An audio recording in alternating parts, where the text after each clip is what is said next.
Everyone, we'd like to welcome you today. We're so grateful that you guys came to our webinar called Web Outreach for People Who Use Drugs. We are working actually in collaboration with the Humanitarian Action as well as Eurasia Foundation.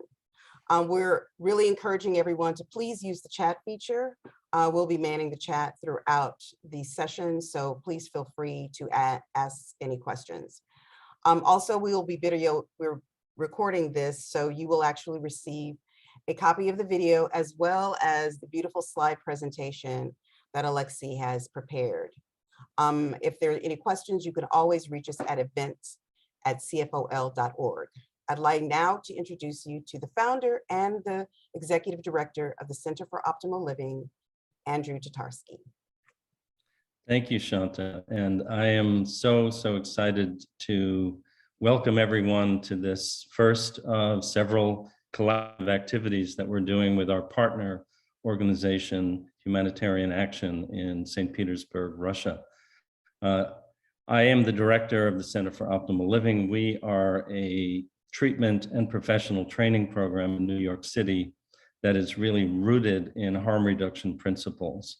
And Humanitarian Action is similarly a charitable foundation that has been doing harm reduction services, medical, psychological, social services, and advocacy for people who use drugs in St. Petersburg, Russia, for over 2 decades. I had the really wonderful good fortune to do some work with them about 10 years ago when we did a training on harm reduction psychotherapy in St. Petersburg. And so this is the first of several activities that are really designed to bring the innovative work of Humanitarian Action to the English-speaking world and to bring our work on harm reduction psychotherapy to the Russian-speaking world. So stay tuned for more activities. We'll be doing some webinars, and we'll also be doing some study visits, which we'll be keeping the community apprised of. So with that, I'd love to introduce Aleksey Lakhov, who is the Director of Development at Humanitarian Action, and he's going to take the lead on introducing their really innovative work on web outreach to people who use drugs. This work is really about outreaching to folks to connect them with harm reduction services, check in with folks to get their guidance about what kind of services would be useful, and also to support people who use drugs in creating communities of support on the web. So this is fascinating work, and I really thank you, Aleksey, for bringing this work to our community. Thank you very much, Andrew. Thank you very much, Shanta. I'm truly honored to have heard such beautiful things from you, because you are a teacher for us in some sense. And currently we are translating your book into Russian, and we would like to share this book with the Russian speaking harm reduction community, because we see quite a lot of potential in it for harm reduction psychotherapy and for other activities that you implement at your Center for Optimal Living. And also, I would like to thank the Eurasia Foundation for this opportunity to bring us together and to share the experience of the United States with the Russian-speaking harm reduction community and vice versa. So not to bother you anymore with the introduction, I will go to the presentation. You will receive it afterwards as the slides, and also you will receive the recording of this webinar, and also I will be available through email, through different messages. If you have any additional questions after this webinar, I will be more than delighted to answer them. Now I will show you my screen and the presentation itself. It is called Web Outreach and Online Counseling for People Who Use Drugs. I hope that you see my presentation right now. And the plan of today's workshop is how you see it on the screen. So basically, at first, I will give you some information on substance use problems in Russia and St. Petersburg. Then I will tell you a little bit about the history of harm reduction in Russia and St. Petersburg. And then I will go to the main topic of our today's session, namely web outreach, its goals, its tasks, and also give you some examples of web outreach work and online counseling. Maybe we will discuss a little bit the pros and cons of online counseling, and also I will show you the examples of online resources that will guide you in this work if you would like to implement it in your programs and your organizations. A little bit about myself. I am the Director of Development of the Humanitarian Action Fund. Also, I am the General Manager of the Harm Reduction NGOs Coalition Outreach that was registered in Estonia. And I will tell you a little bit later why it was registered in Estonia. Also, I am a steering committee member of the Eurasian Harm Reduction Association. This is the largest association at the Central Asian and Eastern European countries that provides advocacy services and outreach services for different NGOs working in this field. And also I am a person in a long-term recovery from substance use. And I was a participant of the harm reduction program in 1999, 2001. And this harm reduction program was implemented by the Humanitarian Action Fund. So basically, in the end of 1990s, I was a client, a beneficiary of this program, and now I am trying to do my best to fundraise for this program and to develop it. Our fund has been working in St. Petersburg since 1995, and our harm reduction program is the oldest one in Russia. We have been working since 1997. And last year we had an anniversary of the official registration of our fund. We had 20 years last year, and this year will be 25 years of operation of our mobile harm reduction unit. So it's another anniversary this year. Our main beneficiaries are people who use drugs, female sex workers, men who have sex with men, and also people living with HIV. We provide more than 12,000 HIV, HCV, and HPV rapid tests per year, and we have more than 5,000 clients per year. And this is our flagship project. It is called Blue Bus.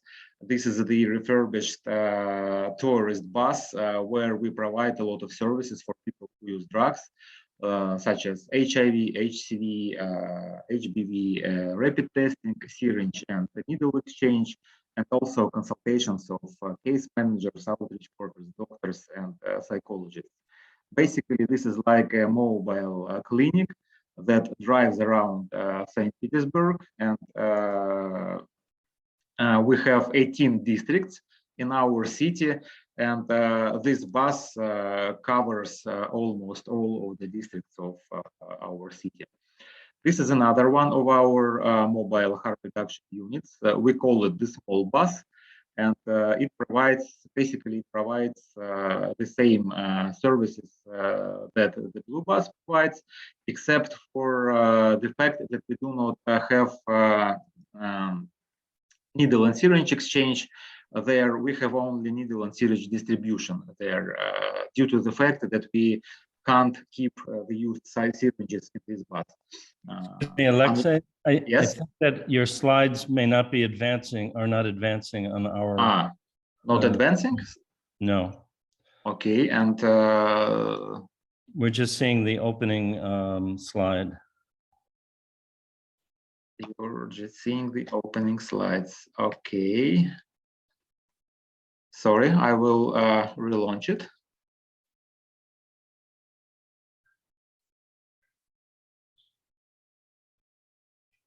What about now? Yes. Okay, where I'm seeing the bus slide. Okay, and now I will try to switch it to another one. Did it switch? No. Yes. Okay, now it's. Yeah, now it's switching.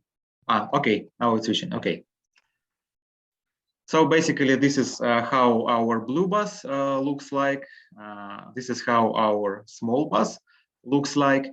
And this is another one of our harm reduction units, but it operates not in St. Petersburg, but in the neighboring region, in the Leningrad region.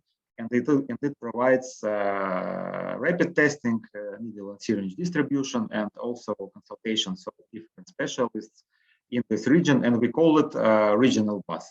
So not that original, but still. And now I will give you a brief overview of substance use problems in Russia in St. Petersburg. Actually, in 2020, we had 18,000 overdoses all over Russia, and 7.3 thousand of them were lethal overdoses. But this is the official statistics, and nobody knows for sure what the real number of overdoses and lethal overdoses is. Basically, we think that you could multiply this figure by at least 3, and still that wouldn't be the exact number, because a lot of cases are put into the register as heart failures, for example, and heart failure is not always connected to the drug overdose. As for the official number of patients registered as drug-dependent people, it's less than 400, but according to our estimates, according to the unofficial estimates, the real number is more than 2.5 million people. And according to more brave estimates, so to speak, the real number is about 8 million people. And also another fact that is interesting in my opinion is that we have 120,000 patients with opioid dependence, and basically this number has been decreasing for the last 10 years. But a number of people who are dependent on different substances, such as opioid and alcohol together, or opioid and stimulants together, it has been increasing. And also the number of patients with psychostimulant dependence has been increasing as well. And this is a point of great concern for us, and not only for us, but for medical specialists as well, because currently we have an epidemic of these psychostimulants, such as methadone, such as alpha PVP, such as MDPV, and these are the most popular substances currently all over Russia, not only in St. Petersburg. And the number of people depending or using these substances has been steadily increasing since 2015. When the largest darknet marketplace, Hydra, appeared on the Russian online drug underground market. And also currently this is the, I believe, one of the largest darknet markets in the world. I use the term darknet as it is used in the UNODC World Drug. And the buying of drugs is being done via Darknet, and also via Telegram Instant Messenger. Payments are being done in Bitcoins, and people receive their stashes of drugs not from their peers, or not from in-person interactions, but actually we have these dead drops, or zakladki, as we call it in Russian, of drugs, and they are put in the earth, in the halls of apartment buildings.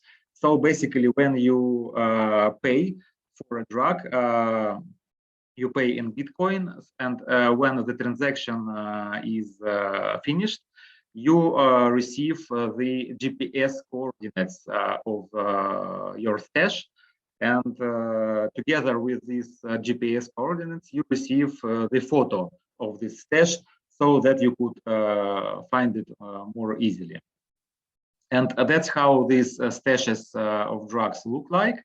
So you see they are put in the earth, they are put in the pavement, they are put between bricks, or they are put in all those places that are actually all around you. And as for the postal services, the the postal service of Russia, the main postal service of Russia, is renowned for its slow work. So basically, if you would like to order drugs via post, I think you would still be waiting for it while I'm speaking. And that's how the actual sales of drugs via Hydra, via this Darknet marketplace look like. These are the data for 2019, but actually not a lot has changed since the time. Actually, the number of deals increased. And as you can see, one of these most popular stimulants that I mentioned, for example, in October 2019, there were more than 32,000 deals in alpha PvP. There were more than 30,000 deals in methadone, and also you see that there were more than 25,000 deals in amphetamine. And as for opioids, you see that there were just 4,000 deals in methadone and practically no deals in heroin. And this is the peculiarities of our drug scene right now. I know that in the USA, the situation is quite different. Right now, you have the opioid epidemic, and I know that amphetamine is prevalent at your drug scene, but in Russia the situation is different because we have psychostimulants mainly. And as for the opioids, the opioids deals they are done not via Hydra mainly, but via instant messengers, such as Telegram or WhatsApp or Vipo or even Kakao Talk, the obscure South Korean messenger that one time was very popular among people dealing in drugs and buying drugs at least in our city. And I will give you a brief overview of the history of harm reduction in Russia as well. The first harm reduction project in our country was opened in 1996 in Yaroslavl, and in 1997 there was a launch of the first mobile harm reduction unit in St. Petersburg. This is the unit that I visited as a beneficiary in the end of 1990s. By 2008, we had 1998 harm reduction projects operating in Russia, but then due to some political reasons, due to the strengthening of conservative laws and conservative opinions in our society, harm reduction projects have begun to diminish. In 2012, we had a law, the so-called law on foreign agents passed. Basically, it means that if you receive money from abroad and if you engage in political activities, then you can be put into this register. And at first, everyone thought that this law doesn't relate to NGOs working in harm reduction or in HIV prevention. But as you see in 2016, the largest, one of the largest harm reduction organizations in Russia were put into this register. And since that time, the situation has deteriorated. That's why in 2019, we registered the Harm Reduction NGOs Coalition in Estonia, just to have, in order to have a safe space outside of Russia for our projects, and hopefully we will be able to use it as financial vehicle, as a monetary vehicle for receiving money for our projects. In 2020, our own fund was put into the register of foreign agents, and currently just 2 needle and syringe programs operate in St. Petersburg at the basis of our fund, and 2 projects, 2 NSPs operate at the state institutions such as AIDS Center and the Infectious Diseases Hospital. And this is the only city in Russia having so many harm reduction services. Unfortunately, all of the other projects, all the other cities in Russia, they do not have that many harm reduction services, and a lot of cities, they do not have any harm reduction services at all. And by 2022, we had less than 12 harm reduction projects left in Russia. So the situation is quite dire, as you might see. As for the state of harm reduction overall, the opioid substitution therapy is prohibited in our country. Naloxone is a prescribed medication, and it is available in injectable form only. We have no support for harm reduction at the state level. Moreover, harm reduction is being criticized all the time, and different deputies, different ministers are talking negatively about it all the time.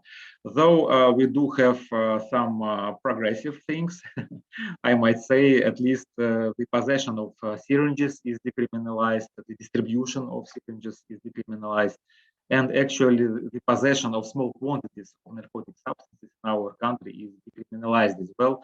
At least if you have like half a gram of heroin, you will receive an administrative fine only.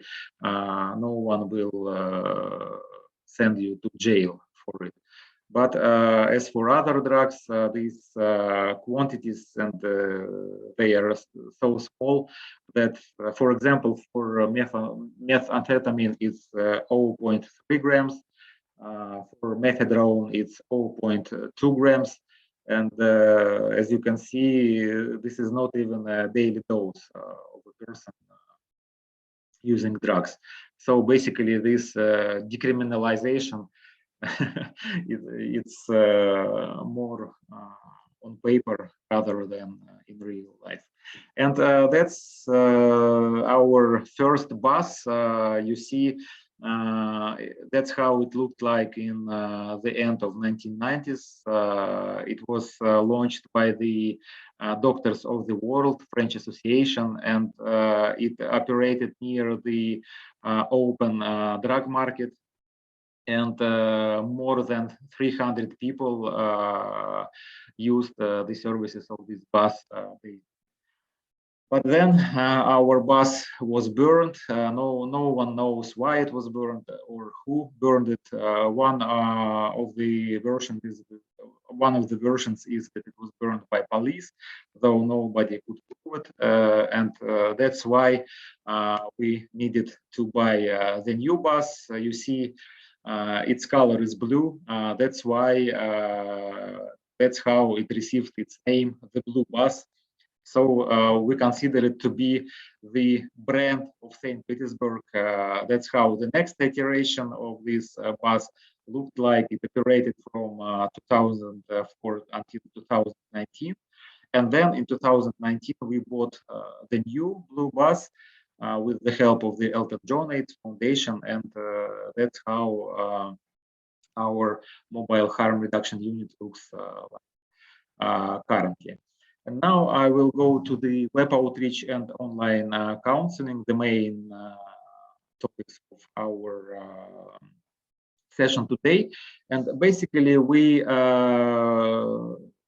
see web outreach as a method for contacting, counseling, engaging, and retaining people who use drugs in harm reduction programs and other services through websites, through social networks, messengers, and also specialized forums, including Darknet marketplaces. I repeat that I use this term Darknet as it is used in the UNODC World Drug Report, but in my opinion, it could be just changed to online underground drug market, and everybody would understand what I mean by it. The potential goals of web outreach work could be quite different, and they could depend on the specific indicators or on specific demands of a harm reduction program. For example, it could be one of the goals could be stimulating open talk about sexuality, including among people who use drugs. Also, it could be aimed at decreasing stigma around HIV or around substance use. It could also raise awareness. It could also help raise awareness about HIV, about viral hepatitis, and about other diseases related to substance use. Also, we could, with the help of web outreach, we could increase knowledge of the target group on specific topics. For example, on how to live with HIV, on how to use substances more safely, on how to manage the opioid withdrawal, or we could provide information on what to do in case of an overdose. And also, it could be one of the goals could be to increase the amount of clients of harm reduction program, and basically that's what happened when we started to do this web outreach work. The amount of clients, we compared the first 6 months of a year to the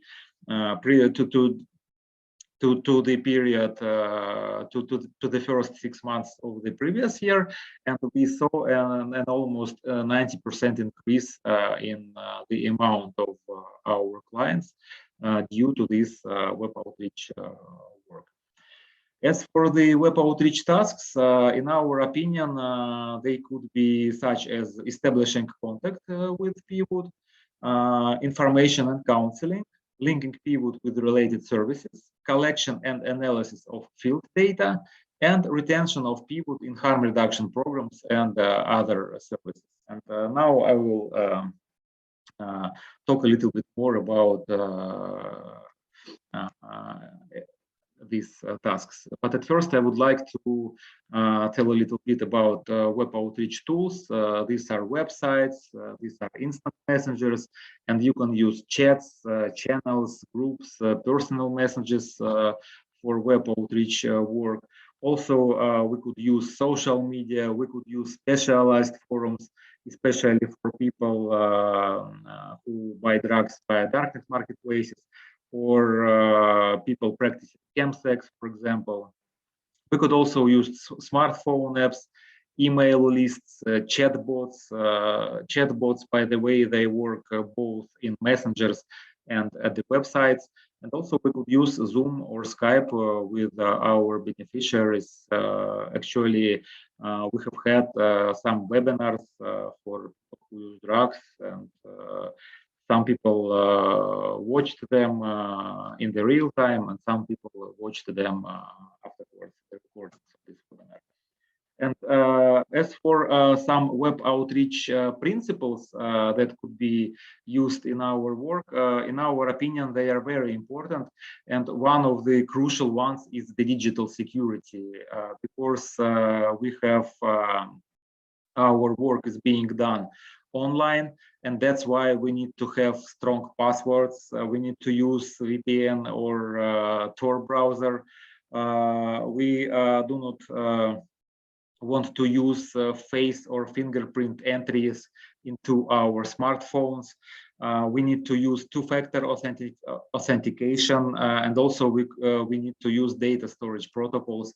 And these are just several of the basic things related to digital security. Also, the crucial things, in our opinion, are anonymity and confidentiality of our beneficiaries, of our employees, including data protection. That's why we need to have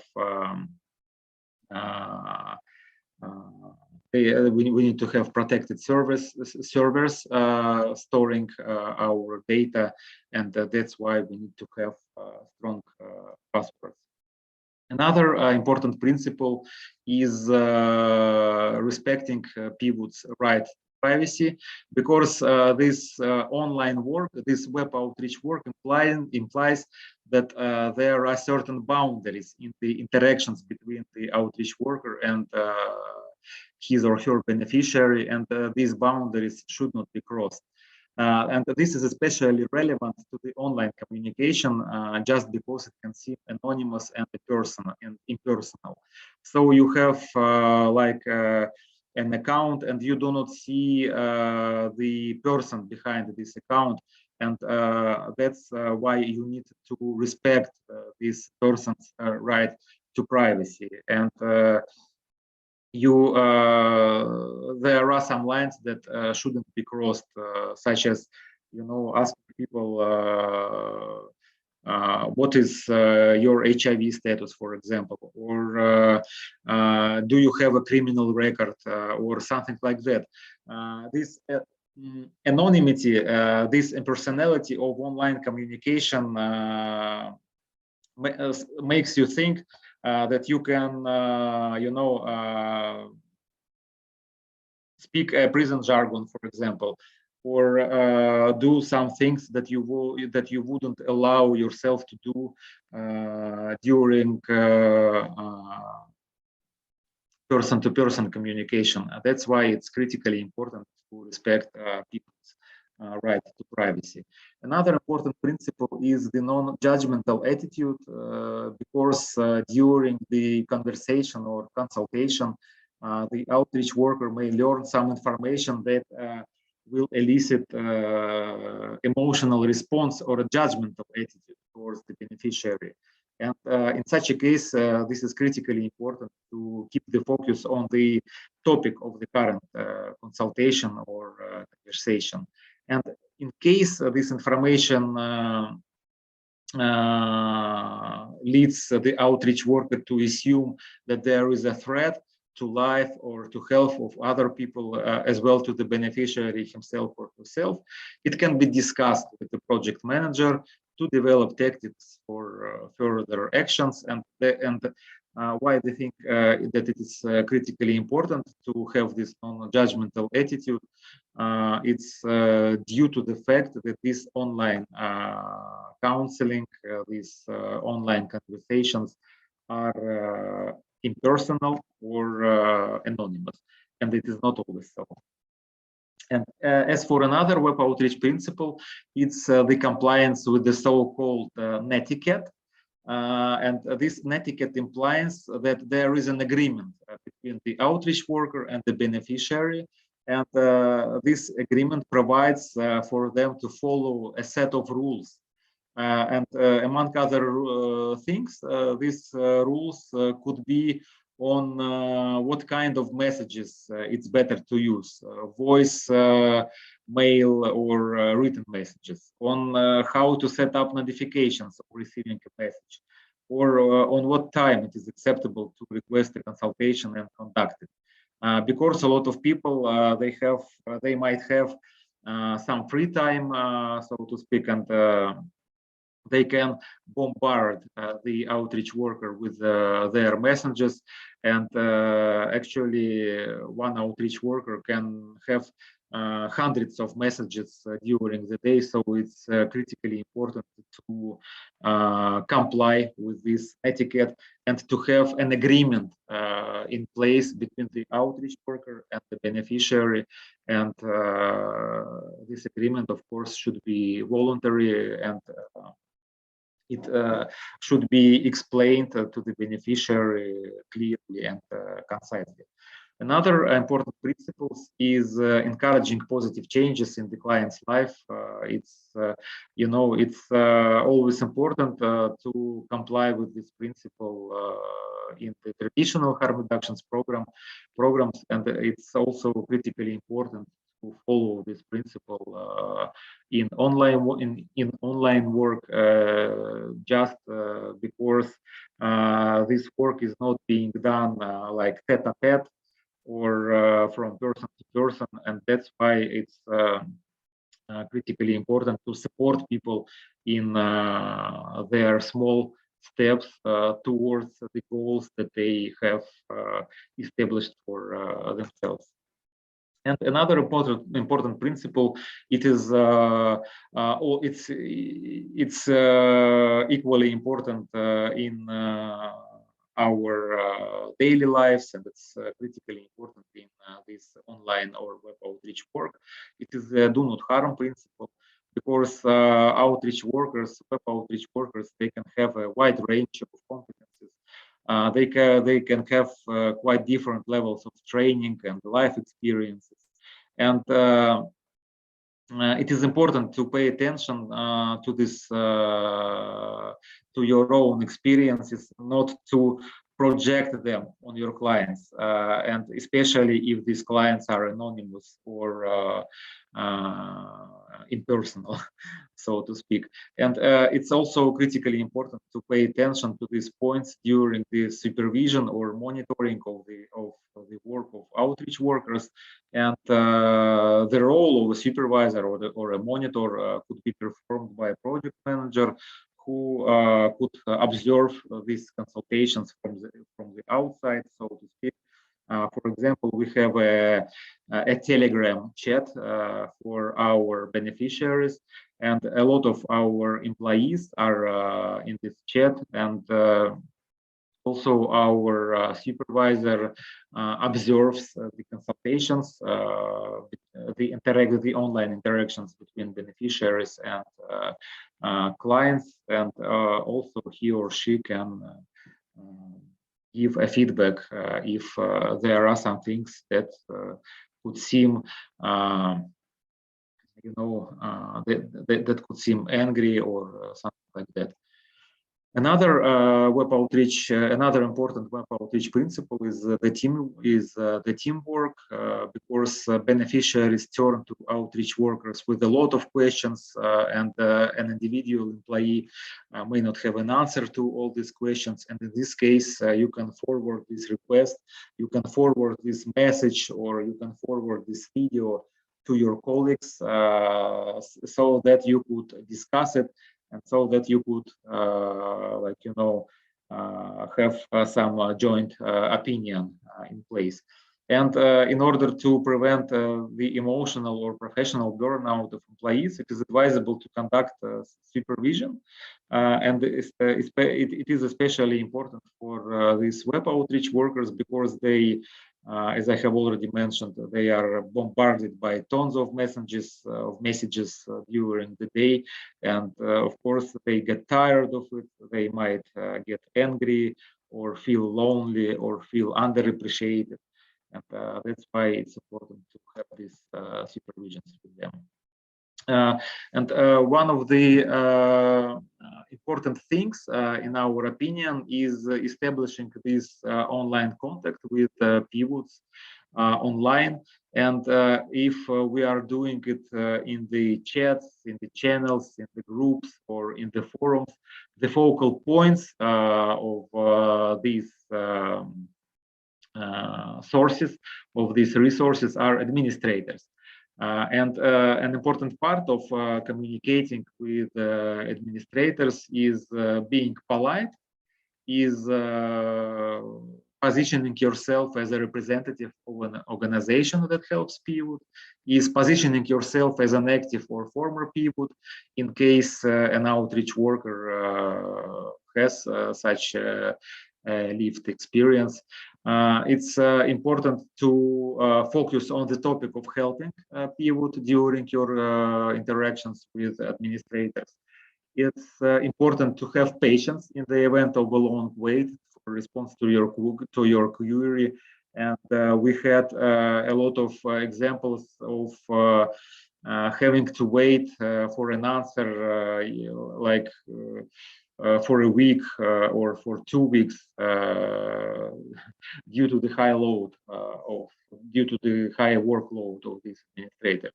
And also another important thing is to be willing to calmly answer questions about affiliations with law enforcement agencies, because there are a lot of suspicions and police have already learned how to work online, how to close these online vendors, and that's why a lot of them are suspicious, and that's why you need to be willing to answer the questions about your possible affiliations with these agencies. Also, you can establish contact with PWUD by creating your own channels, chats, groups, messengers. You could launch your own website in the open or hidden segments of the internet. You can launch your own bots that work both messengers and on websites. And also you could have other means of online communication to establish contact with your clients. I will give you one example of such work. We have a Telegram bot on overdoses. Basically, bots, these are third-party applications that run inside Telegrams. And you can interact with these bots by sending them messages, comments, and inline requests, and you receive an answer from this bot. And we have such a bot on overdoses.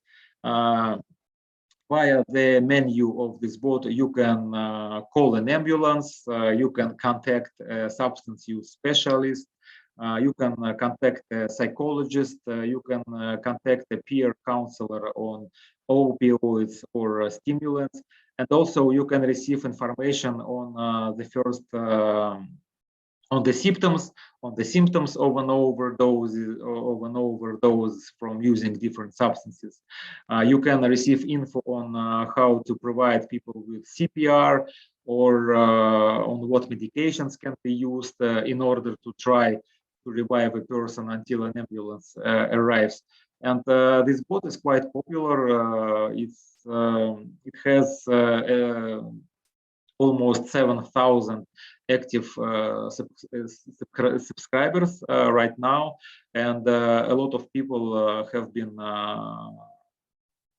thanking us for providing this service, because they can at least they can have a list of symptoms of an overdose, and at least they can have a list of medications to try and to use to revive their friends or loved ones. And this is another example of our web outreach work. We have several channels and several chats in the Telegram Instant Messenger, and one of these channels, it's an open channel. It means that it is accessible by any person who uses Telegram. It has almost 3,000 subscribers, and in this channel we tell folks about harm reduction, about the humane drug policy, about different services of assistance to people who use drugs. And as you can see, this channel is quite popular among our subscribers, and we have at least 5 or 10 posts in this channel a day to keep people informed and to keep people's attention, to attract people's attention to our fund. And also we have the secret chat, the secret Telegram chat for our beneficiaries, for the beneficiaries for our fund, and it has almost 1,000 subscribers, and almost all of them are the active drug users. They are clients of our fund, and with the help of this chat, they can receive an up-to-date info on where our buses will be today, for example, or whom to contact if you want to receive ARTs, or if you want to receive naloxone, or if you want to get tested for HIV, or what to do if you want to get into the detox program. So this chat operates every day. Besides Saturdays and Sundays, though at first it operated every day, but then we decided to not operate it during Sundays and Saturdays. But our case managers or peer outreach workers, they are still accessible via their smartphones on Sundays and Saturdays as well. And these are some examples of our interactions with the administrators, with the online drug vendors. They are in Russian, but these are some examples of how people refuse us, and several examples on how people accept our invitations to interact. And they are saying basically that you have a very, I am translating one of these screenshots, you have a very wonderful project, and we will post your messages in our chat. And I repeat, these are chats for people who use drugs, people who are buying drugs. And this Telegram messenger, it allows to have these chats. And that's how the drug vendors and their clients communicate with each other. Another important thing that I would like to mention is information and counseling. And as I have already mentioned, we have a private chat for beneficiaries, and basically it functions as an online platform for PWUD, where they are making various requests, including referrals to harm reduction programs, trusted doctors, etc. And our employees, they are assigned specific roles or profiles in accordance with their position in the organization. For example, social worker, a doctor, an HIV counselor, a psychologist, a peer opioid user, a lawyer, and some other profiles specific for this employee. This is another example of our interactions in this chat. People are basically angry at us that one of our mobile units hasn't appeared at their district, and that's why we need to explain to them why it hasn't appeared and what's going on, and how we are going to help them next week. And basically we have tons of such messages a day in these chats, in these personal messages, because it is very convenient when you have a smartphone and you can write your harm reduction program and ask them what's going on, guys. Why don't we have syringes? Why don't we have such and such? And that's why we can always explain to them that we are in the process of obtaining syringes and so forth and so on. Another thing that we have is the so-called Darknet outreach. As I have already mentioned, we have this Hydra marketplace, and this marketplace has a forum where people who use drugs, where the clients of this forum, of this marketplace, can interact with each other and with the doctors that this marketplace provides. And we contacted the administrators of this marketplace, and they allowed us to create threads on HIV testing, on viral hepatitis prevention and treatment, on harm reduction at this forum. And this is an example of one of our consultations at these forums. At this forum, basically, a person asked whether the moderate use of methadone once a month impacts your liver, and I replied that there was an interesting research of the Polish scientists that was done on mice, and it showed that methadone has some pro-oxidative effect. And so basically, you will have the additional load on your liver in the form of methadone.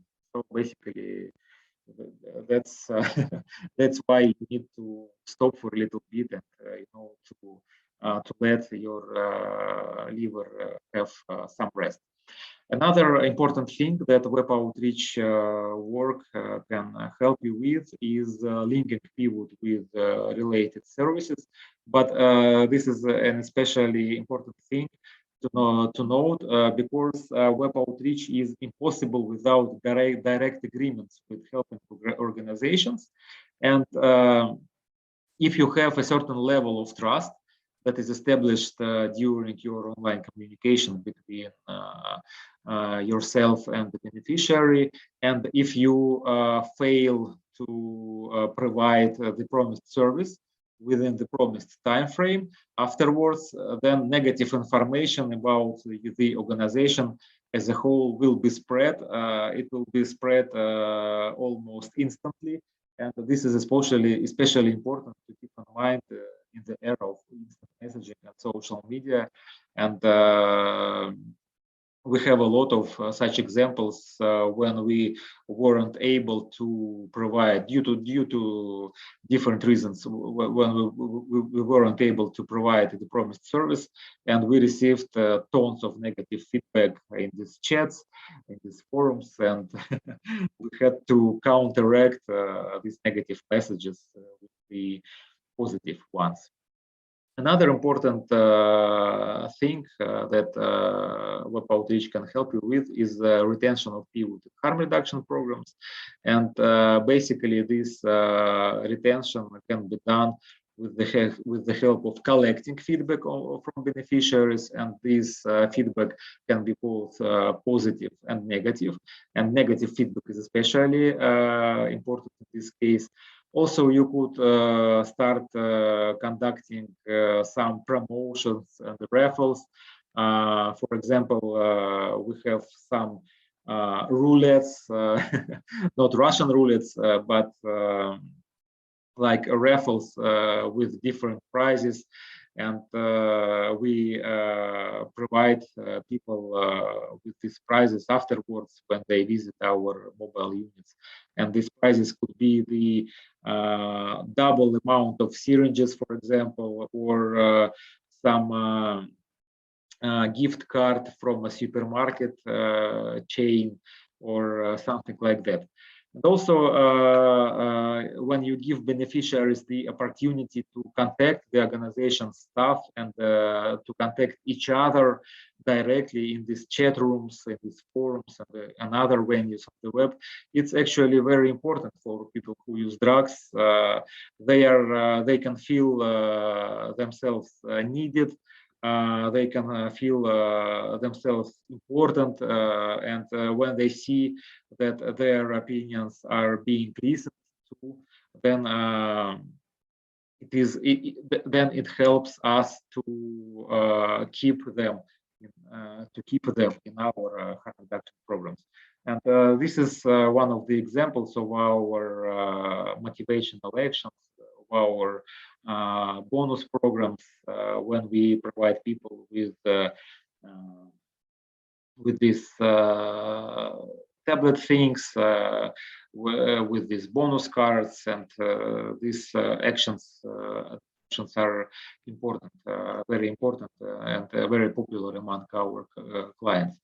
And as for the pros of online counseling and of web outreach works. One of them is the ability to connect with people in remote areas, to connect with people with limited mobility, and to connect with people with social anxiety. This is especially important due to the fact that a lot of our clients, they use psychostimulants, and that's why their levels of anxiety are increased. And this online communication allows us to interact with them directly. Another important thing is that the schedule of this communication could be more flexible and more convenient to our clients. For example, they could contact us in the after the working hours, or if they didn't manage to visit our mobile unit in person, they can always contact the counselors afterwards and to receive the information that they might need. Another important thing is that some people just find it easier to share personal information online. They find it easier to interact with our psychologists or case managers or peer outreach workers, not face-to-face, but via online messaging. And that's why we need to provide them with such an option. And of course, you can always remain anonymous if you wish. And this is one of the things that we noticed during our work, that people prefer to use aliases, or they prefer not to show us the profile pictures or something like that.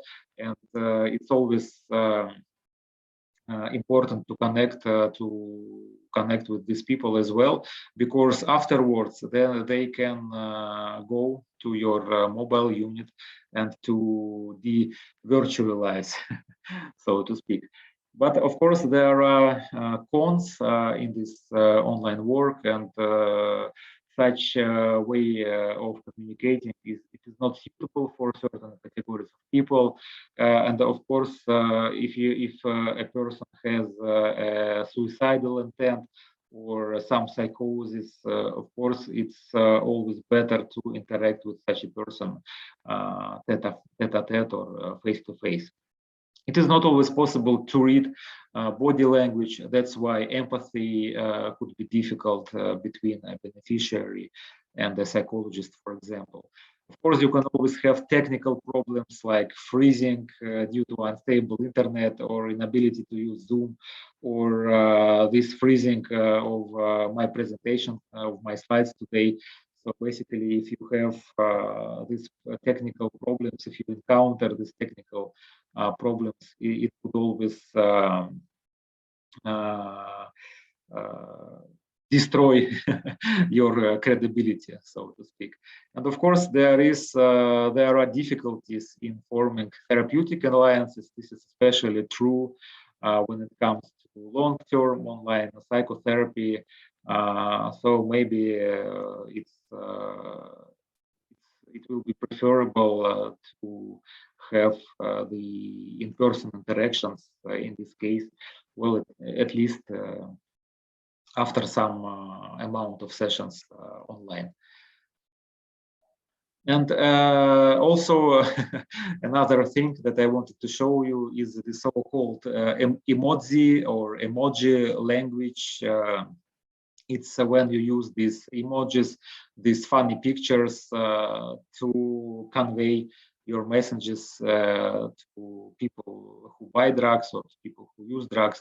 And as you can see, we have a lot of these emojis for cocaine, marijuana, for even for cough syrups, for these bath salts, for amphetamine, and for drug effects, or for a dealer, or for a state of intoxication. And we see that more and more young people who use psychostimulants, they are actively using this emoji language. And also this emoji language is quite prevalent among people who practice chemsex. And basically, this is the end of my presentation. These are some useful links that you might click on afterwards. We have this npsinfo.org website that is specifically dedicated to new psychoactive substances and to online harm reduction work. We have the web outreach recommendations that we created together with the United Nations Office on Drugs and Crime. And also there are a lot of information in the European region and the USA as well. For example, guidelines for internet-based outreach or internet outreach toolkit for HIV prevention in Ohio. These are very useful resources in our opinion. And also you can read these articles on trends in Russian drug markets or articles about Russian drug users and about their life during the pandemic. You see these articles were written specifically for FilterMag, and also I had an opportunity to talk to Christopher Morov from Narcotica podcast, and I told him a little bit about the situation with at the drug scene in our country, and you could also use this link to listen to this podcast and to read these articles. These are my contacts, and here I will stop my presentation. And if you have any questions, I will be delighted to answer them. And sorry for my disruptions in English, because this is not my native language. And it's been a busy day, so I have a little, I have some mental fog right now. So, but hopefully I will be able to answer your questions. Thank you very much for listening to me today. Well, Aleksey, thank you so much. That was really a wonderful, comprehensive introduction and overview to this work. Maybe I have a few questions just to kick us off. One is that there are a lot of technical details that, of course, you couldn't get into about how you actually go about setting this up. And I'm wondering where people may go to find out about technical details, about and whether they may be in touch with you, you know, if they really want to set up some of this work in their own organizations. Okay, thank you for your question. If you click to these links that I have provided in the presentation, you will be able to find out more about technical details as well. And also, if you would like to speak about it in more detail, you could always contact me, and I will be happy to answer your questions. And also, we always have Google, and we can Google a lot of questions, and we can receive a lot of quite viable and quite valuable answers there, because currently we have a lot of NGOs, for example, who provide this technical information, who help different organizations in using VPN or in using Tor browser, for example, and they provide them with more specific technical details. So if you would like to chat about it, I will be happy to provide you with these links as well. Wonderful.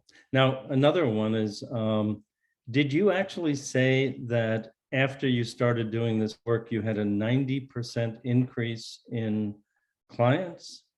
Yes, that's right. Unbelievable and phenomenal success. So congratulations. Thank you. Obviously, it really speaks to the power of this kind of outreach. Yes, actually, it was like a two-pronged attack on our part. First, we contacted this Hydra marketplace, and they did an interview with me, and they had their own Telegram channel. It wasn't blocked by the authorities then, but when this interview came out, it garnered more than 200,000 views. Wow. And so that's how a lot of folks who use drugs found out about our program and decided to check it out by themselves. And also we had this woman who uses drugs and who is the web outreach in our fund, and she has a lot of skills in this web outreach, and she has a lot of connections with the drug vendors in our city. And so when she started to work for us and to advertise us in these chats, in these online marketplaces for selling drugs, that's how a lot of people found out about us as well. So yeah. Now, do you know if there are the same kinds of markets here in the United States, or what the level of use is? Because I'm not familiar with that at all. Yes, you do have such markets. For example, you had actually you had the first such market. It was called Silk Road, and now its creator Ross Ulbricht. He is imprisoned, and I think he has something like 2 life sentences, like two life sentences. But actually. One of the first dark web outreach workers was the so-called Dr. X. It was a doctor from Spain who consulted people at this Silk Road forum. And so basically he laid the foundations for this web outreach work. And but before that, actually the MSM community was quite active in disseminating information on HIV prevention, on STIs prevention, using internet, using smartphone applications. And that's where the roots of this online outreach work are. Now, I'm not familiar with Telegram Messenger. I'm not sure that we have that here. I'm wondering if you could kind of clarify and share for the folks what that is. Actually, it's in my as far as I know, it's gaining popularity in the USA as well, and there was some interesting thing connected with this Telegram, because they wanted to make their own cryptocurrency, and it was called TON, but the US authorities, they didn't allow this cryptocurrency to happen, and so it was like a very expensive failure on the part of Telegram Messenger. But actually it's quite accessible in the US as well, and it's widely used in the countries with the oppressive regimes, and it's used by journalists, by bloggers, by activists all over the world. And it's been gaining popularity, at least when we had this Facebook failure, with this Instagram failure not so long ago. The amount of Telegram subscribers rapidly increased. Due to this technical glitch of the social media giants. So I have one other question before maybe we open it up to the rest of the group, and that is, I was really interested to hear about your focus on supervision and the importance of supervision to help prevent burnout amongst the outreach workers. And I was wondering how you're able to do that, who does the supervision, how frequently do people get supervised? And also when you talked about teamwork, the importance of, people really turning to their colleagues for support of various kinds. So I wonder if you could speak a little bit about that. Yes, thank you. These things are really important because, when you have your smartphone and you are just going around with it, you might think that you are all alone, that you are all by yourself, and nobody will help you. That's why it's important to remind people about teamwork and remind them that this online outreach is a teamwork as well. And that's why it's important to have supervision. We are trying to provide folks with supervision at least once a month, and for every unit has its own supervision, and we employ psychotherapists for providing this work, psychotherapists and psychologists. So yeah, we consider it to be one of the most important things for our employees. Mm-hmm. Mm-hmm.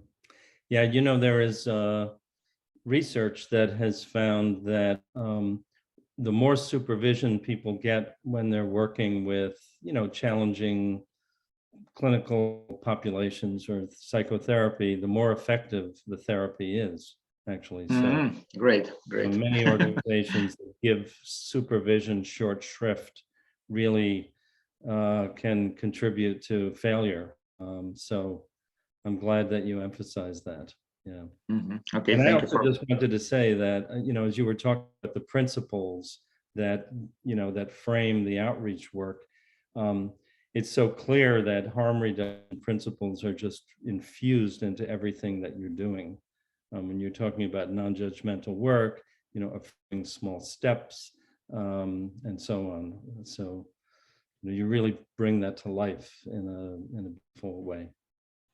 Actually, I could show you the way our Telegram overdose bot, how it looks like. Do you see my screen? Yeah.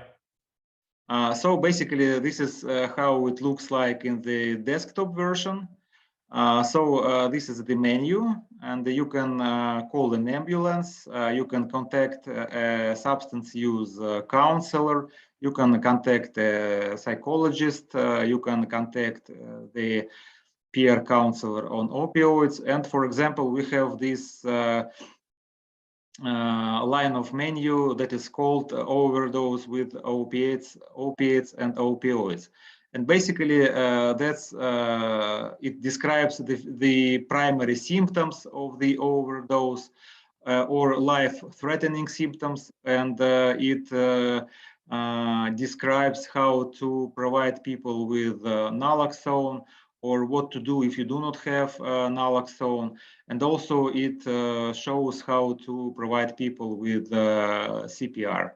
And basically we have different lines of menu for different substances, such as methadone, what to do if you OD'd on methadone or on GBL or on ketamine or on cocaine, for example, and on other different substances.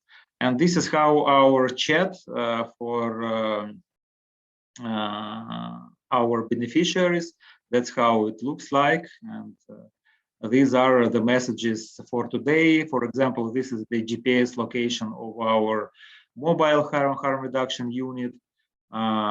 This is the information on where our harm reduction units will be today. So it's you see it's like a reel with information, and this is just our messages for today, as you can see. Also, we have a small survey here.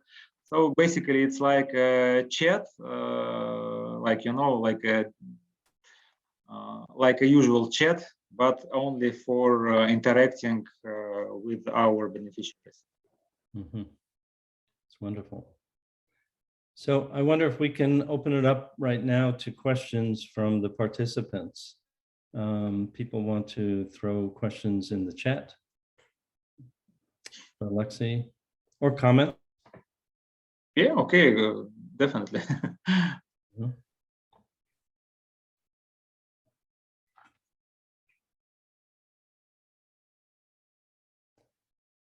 Well, while Maybe we're if go ahead. no, if there are no comments right now, folks can always contact me afterwards, and I will be happy to answer any questions that you might have. Mhm, mhm. Well, I have another question. You know, you talked about the importance of having relationships with partner organizations that are able to really be responsive in terms Yeah. of services and in a timely fashion. And I wonder if you can speak about that, because, you know, I think that is so critically important, you know, both for what you talked about, you know, establishing trust that, you know, we do what we say we're going to do. We can really deliver. Yeah. Yeah. And trust is such a foundation for everything that we do.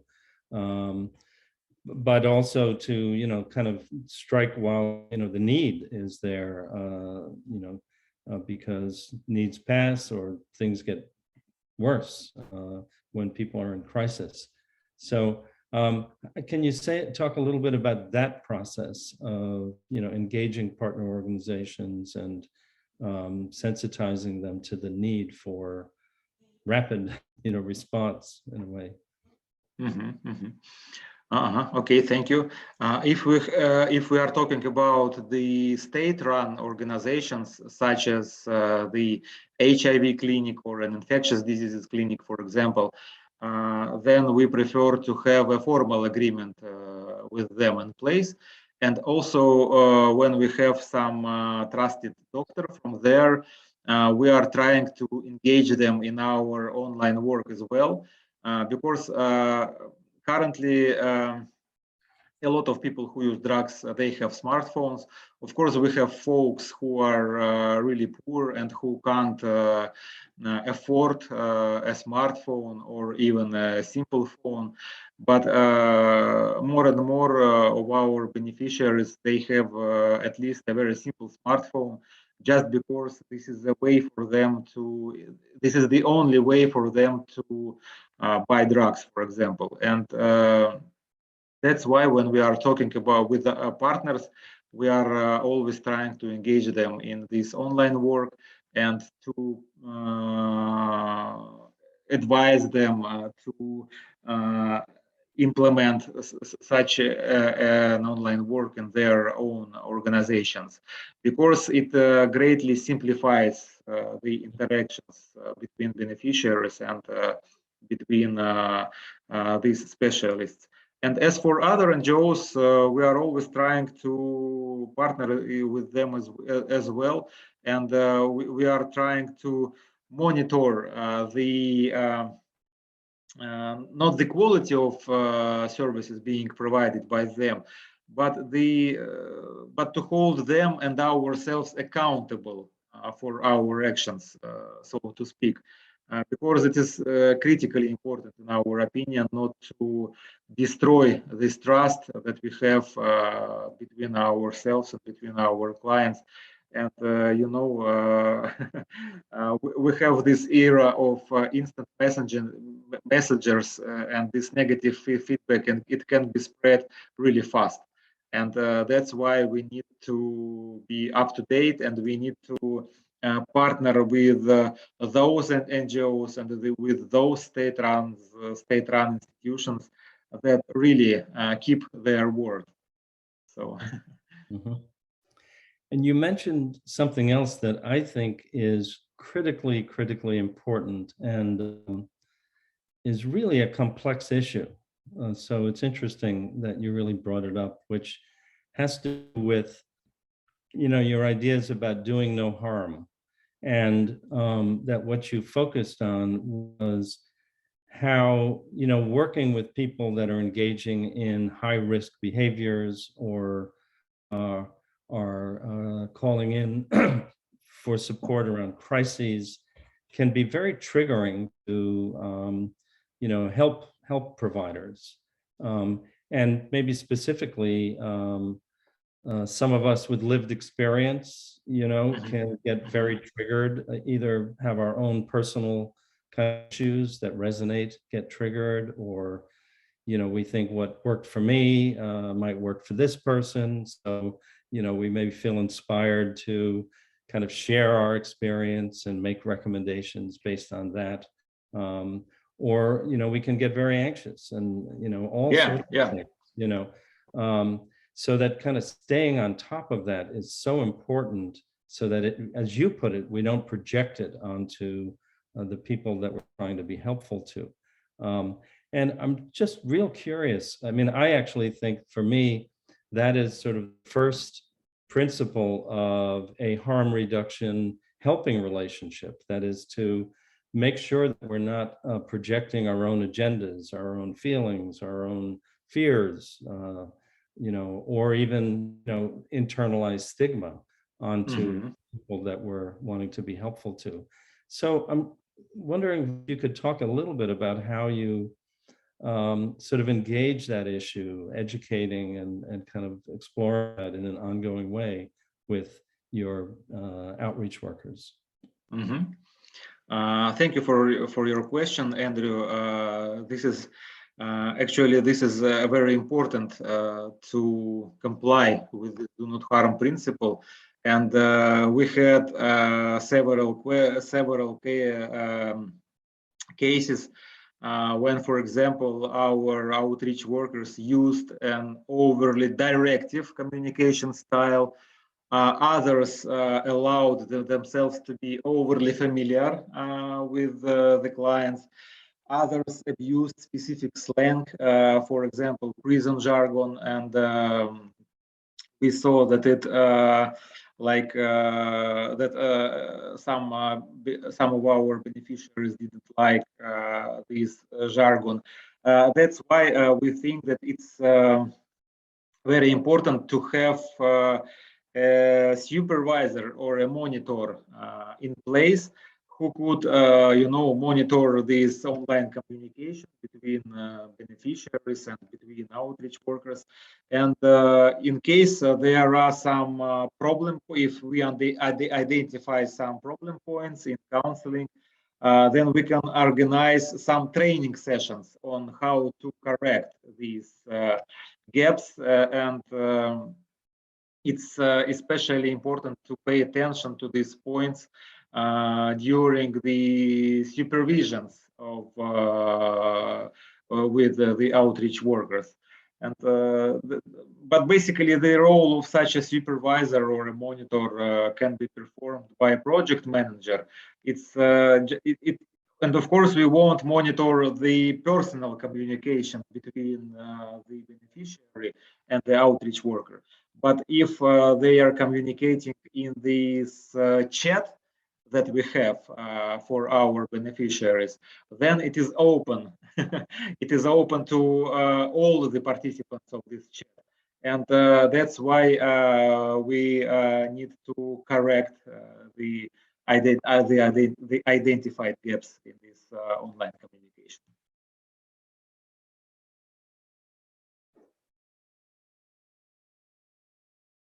I think you are on silent mode. Yes, you thank you. That was very helpful. And I guess I'm wondering if there are any other questions or comments amongst the participants, or anything that you would like to share, before we close the session today. No, I just wanted to thank you for giving me the floor, for giving me the opportunity to share our experience. And I would like to reiterate that we are always open to questions, to comments, to feedback, both positive and negative ones. So if you have anything to add afterwards, please feel free to contact me, and I will be happy to answer your questions. Yeah, I loved when you were talking about being open to your beneficiaries, giving feedback, both positive and negative, being open to your beneficiaries, being angry about, failing to follow through on certain things, and all of that. Really, you're open to taking in to kind of improve, what you're doing. So that's great to hear. Actually, we are saying sorry several times a week to our clients, because we always have some technical issues with our mobile units. We always have some some gaps in our counseling, and not everything goes smoothly, and that's why people are bombarding us with messages in this chat for beneficiaries, and with personal messages, and so that's. But it's quite an interesting task, actually. You find out a lot about yourself and about your clients as well. Well, I think one of the most important qualities in a good helping provider is the ability to take take criticism and to apologize, and to say, I'm sorry, because we're human, we make mistakes, technology is imperfect. And being able to really own that is such an important part of, establishing good relationships with people. I think it also gives our beneficiaries or our participants permission to accept their own humanity and their own imperfectness, so I think that's a really important thing to model for people. So just in closing, I want to say to to everyone who's watching this, that this has been really a very wonderful partnership between our organization, our harm reduction organization in New York City, and Humanitarian Action, premier harm reduction program in Russia. And we're going to be doing a number of additional exchange activities, webinars, as well as study visits. And we'll be sort of sharing the fruits of our collective kind of collaborative learning with the community as we go forward. So stay tuned for more from Humanitarian Action and from the Center for Optimal Living. I'm real excited to, that my book on harm reduction psychotherapy is in the process of being translated into Russian.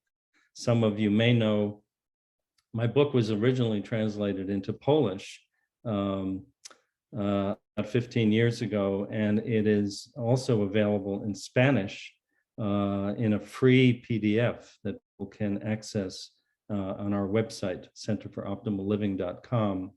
And I think that this Russian version of the book will also be available for free as a PDF. So that's just a wonderful way to disseminate information.